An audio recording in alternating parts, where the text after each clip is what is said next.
भक्तगणों, आज आपको श्रीमद् भागवत तीर्थ स्कंध में धीरे दूसरे अध्याय में भगवान के स्थूल और सूक्ष्म रूपों को, भगवान के स्थूल और सूक्ष्म रूपों की धारणा तथा कर्म मुक्ति और शव मुक्ति का वर्णन की कथा कहूँगा। आप उसको ध्यानपूर्वक सुनें और इस चैनल को लाइक करें, सब्सक्राइब जरूर करें। कथा सुनिए।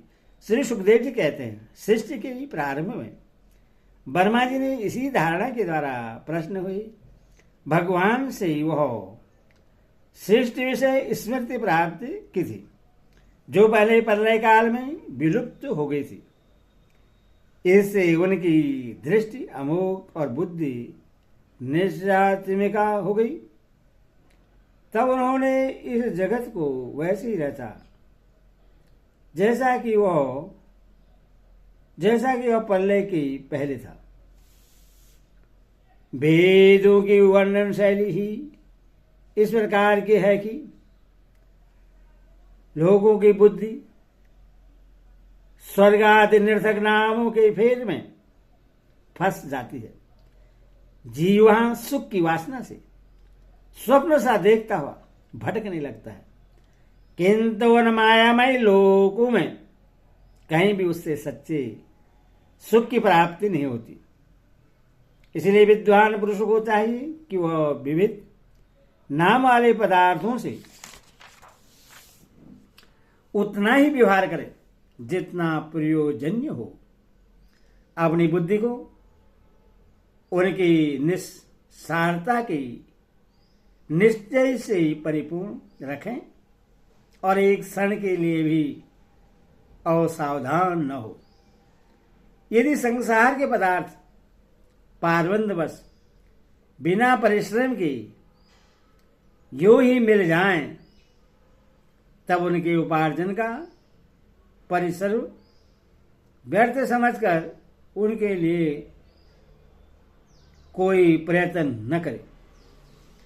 जब जमीन पर सोने से काम चल सकता है, तब पलंग के लिए प्रयत्न करने से क्या प्रयोजन। जब भुजाएं अपने को भगवान की कृपा से स्वयं ही मिली हुई हैं, तब तकियों की क्या आवश्यकता है। जब अंजलि से काम चल सकता है, तब बहुत से बर्तन क्यों बटोरे। वृक्ष के छाल पहन कर या वस्त्रहीन रहकर भी यदि जीवन धारण किया जा सकता है, तो वस्त्र की क्या आवश्यकता। पहनने को क्या रास्ते में चिसड़े नहीं है। भूख लगने पर दूसरों के लिए ही शरीर धारण करने वाले वृक्ष क्या फल फूल की भिक्षा नहीं देते। जल चाहने वाले के लिए नदियां क्या बिल्कुल सूख गई हैं। रहने के लिए क्या पहाड़ी गुफाएं बंद कर दी गई है। अरे भाई, सब न सही, क्या भगवान भी अपने शरणागतों की रक्षा नहीं करते। ऐसी स्थिति में बुद्धिमान लोग भी धन के नशे में चोर घमंडी धनी की चावलसी क्यों करते हैं। इस प्रकार विरक्त हो जाने पर अपने हृदय में नित्य विराजमान स्वस्थ सिद्ध आत्मस्वरूप परम प्रियतम परम सत्य जो अनंत भगवान है, बड़े प्रेम और आनंद से दृढ़ निश्चय करके उन्हीं का भजन करें, क्योंकि उनके भजन से मन जन्म मृत्यु के चक्कर में ढालने वाले अज्ञान का नाश हो जाता है। पशु की बात तो अलग है, परंतु मनुष्य में भला ऐसा कौन है जो लोगों को इस संसार बेतली नदी से गिरकर अपने कर्मजनित दुखों को भोगते हुए देखकर भी भगवान का मंगलमय चिंतन नहीं करेगा। उन असत विषय भोगों में ही अपने चित्त को भटकने देगा। कोई कोई साधक अपने शरीर के भीतर हृदय आकाश में विराजमान भगवान के पारदेश मात्र स्वरूप की धारणा करते हैं। वे ऐसा ध्यान करते हैं कि भगवान की चार भुजाओं में शंख चक्र गदा और पद है। उनके मुख पर प्रसन्नता झलक रही है। कमल के समान विशाल और कोमल नेत्र हैं। कदम के पुष्प की केसर के समान पीला वस्त्र धारण किए हुए हैं। भुजा में शेष रत्नों से जड़े हुए सोने के बाजूबंद शोभायमान है। सिर पर बड़ा ही सुंदर मुकुट और कारों में कुंडल है, जिनमें जड़े हुए बहुमूल्य रत्न जगमगा रहे हैं। उनके चरण कमल योगेश्वरों के खिले हुए हृदय कमल की कणिका व विराजित है। उनके हृदय पर श्री वत्स का चिन्ह एक सुनहरी रेखा है। गले में कस्तूमणि लटक रही है। वह स्थल कभी न कुम्हलाने वाली बनमाला से घिरा हुआ है। वह कमर में करधनी, अंगुली में बहुमूल्य अंगूठी, चरोर में नुपुर और हाथों में कंगन आदि आभूषण धारण किए हुए। उनके बालों की लटें बहुत चिकनी, निर्बल, घुंघराली और नीली है। उनका मुख कमलन मंद मंद मुस्कान से खिल रहा है। लीलापूर्ण मुक्त हास्य और चितवन से शोभायमान भवों के द्वारा वे भक्तजनों पर अनंत अनुग्रह की वर्षा कर रहे हैं। जब तक मन इस धारणा के द्वारा स्थिर न हो जाए, तब तक बार बार इन चिंतन स्वरूप भगवान को देखते रहने की चेष्टा करनी चाहिए। भगवान के चरण कमलों से लेकर उनके मुस्कान युक्त मुख, कमल पर्यटन समस्त अंगों की एक एक करके बुद्धि के द्वारा धारणा करनी चाहिए। जैसे जैसे बुद्धि शुद्ध होती जाएगी, वैसे वैसे चित्त स्थिर होता जाएगा। जब एक अंग का ध्यान ठीक ठीक होने लगे, तब उसे छोड़कर दूसरे अंग का ध्यान करना चाहिए। ये विश्वेश्वर भगवान दृश्य नहीं दृष्टा है, सगुण निर्गुण सब कोई इन्हीं का स्वरूप है। जब तक इनमें अन्य प्रेमयी भक्ति योग न हो जाए, तब तक साधक को नित्य नैमित्तम कर्म के बाद एकाग्रता से भगवान के उपयुक्त स्थूल रूप का ही चिंतन करना चाहिए। परिचित, जब योगी पुरुष इस मनुष्य लोक को छोड़ना चाहे, तब देश और काल में मन को न लगाए। सुख वैसे आसन से बैठकर प्राण को जीतकर मन से इंद्रियों का संयम करें। तदनंतर अपनी निर्मल बुद्धि से मन को नियमित करके मन के साथ बुद्धि को क्षेत्रज्ञ में और क्षेत्रज्ञ को अंतरात्मा में लीन कर दें। फिर अंतरात्मा को परमात्मा में लीन करके धीरे उस परम शांतिमय अवस्था में स्थित हो जाए। फिर उसके लिए कोई कर्तव्य शेष नहीं रहता। इस अवस्था में सत्व गुण भी नहीं है। फिर रजोगुण और तमोगुण की तो बात ही क्या है।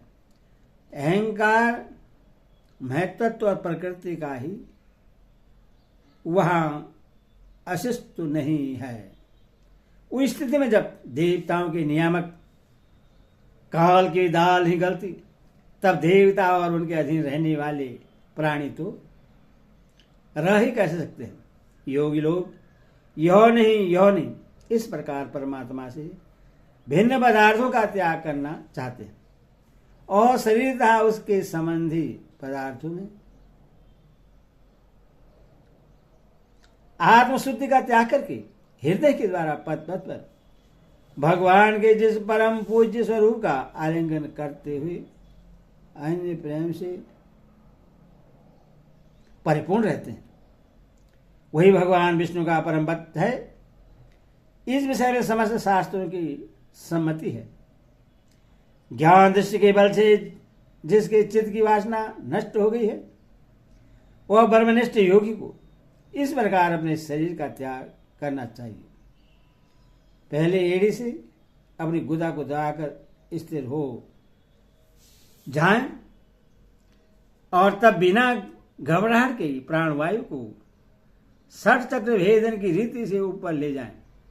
मनुष्य योगी को चाहिए कि नाभि चक्र मणिपूरक में स्थित वायु को हृदय चक्र अनाहत में वहां से उदान वायु के द्वारा वह स्थल के ऊपर विशुद्ध चक्र, फिर उस वायु को धीरे धीरे तालु मूल में विशुद्ध चक्र के अग्रभाग में चढ़ा दें। तदंतर 2 आंख, 2 कान, 2 नासा छिद्र और मुख, इन 7 छिद्रों को रोककर उस तालु मूल में स्थित वायु को भवों के बीच आज्ञा चक्र में ले जाएं। यदि किसी लोक में जाने की इच्छा न हो तो आदि घड़ी तक उस वायु को वहीं रोककर स्थिर लक्ष्य के साथ उससे सहस्त्रार में ले जाकर परमात्मा में स्थित हो जाएं। उसके बाद ब्रह्मेंद्र का भेदन करके शरीर इंद्रियादि को छोड़ दें। परीक्षित, यदि योगी की इच्छा हो तो मैं ब्रह्मलोक में जाऊं, 8 सिद्धियां प्राप्त करके आकाशादि सिद्धों के साथ विहार करूं, अथवा निर्गुणमय ब्रह्मांड के किसी भी प्रदेश में विचरण करूं, जो उससे मन और इंद्रियों को साथ ही लेकर शरीर से निकलना चाहिए, तो उससे मन और इंद्रियों को साथ ही लेकर शरीर से निकलना चाहिए। योगियों का शरीर वायु की भांति सूक्ष्म होता है। उपासना, तपस्या, योग और ज्ञान का सेवन करने वाले योगियों को त्रिलोकी के बाहर और भीतर सर्वत्र स्वतंत्र रूप से विचरण करने का अधिकार होता है। केवल कर्मों के द्वारा इस प्रकार बेरोक टोक विचरना नहीं हो सकता। परीक्षित, योगी ज्योतिमय मार्ग सुषुम्ना के द्वारा जब ब्रह्मलोक के लिए प्रस्थान करता है तब पहले वह आकाश मार्ग से अग्निलोक में जाता है। वहां उसके बचे खुचे मल भी जल जाते हैं। इसके बाद वह वहां से ऊपर भगवान श्री हरि के शिशुमार्ग नामक ज्योतिमय चक्र पर पहुंचता है। भगवान विष्णु का शिशुमार्ग चक्र विश्व ब्रह्मांड के भ्रमण का केंद्र है। उसका अतिक्रमण करके अत्यंत सूक्ष्म एवं निर्मल शरीर से वह अकेला ही महलोक में जाता है। वह लोग ब्रह्मवेताओं के द्वारा भी वंदित है और उसमें कल्प प्रयत्न जीवित रहने वाले देवता विहार करते रहते हैं। फिर जब प्रलय काल का समय आता है तब नीचे के लोगों को शेष के मुख से निकली हुई आग के द्वारा भस्म होते देख वह ब्रह्मलोक में चला जाता है। जिस ब्रह्मलोक में बड़े बड़े सिद्धेश्वर विमानों पर निवास करते हैं, उस ब्रह्मलोक की आयु ब्रह्मा की आयु के समान ही 2 पदार्थ की है। वहां न शोक है, न दुख है, न बुढ़ापा है, न मृत्यु। फिर वहां किसी प्रकार का उद्वेग या भय तो हो ही कैसे सकता है। वहां यदि दुख है तो केवल एक बात का, वह यही कि इस परम पद को न जानने वाले लोगों की जन्म मृत्युमय अत्यंत घोर संकट को देखकर दयावश वहां के लोगों के मन में बड़ी व्यथा होती है। सत्यलोक में पहुंचने के पश्चात वह योगी निर्भय होकर अपने सूक्ष्म शरीर को पृथ्वी से मिला देता है और फिर उतावली न करते हुए 7 आवरणों का भेदन करता है। पृथ्वी रूप से जल को, जल रूप से अग्निमय आवरणों को प्राप्त होकर वह ज्योति रूप से वायु रूप आवरण में आ जाता है और वहां से समय पर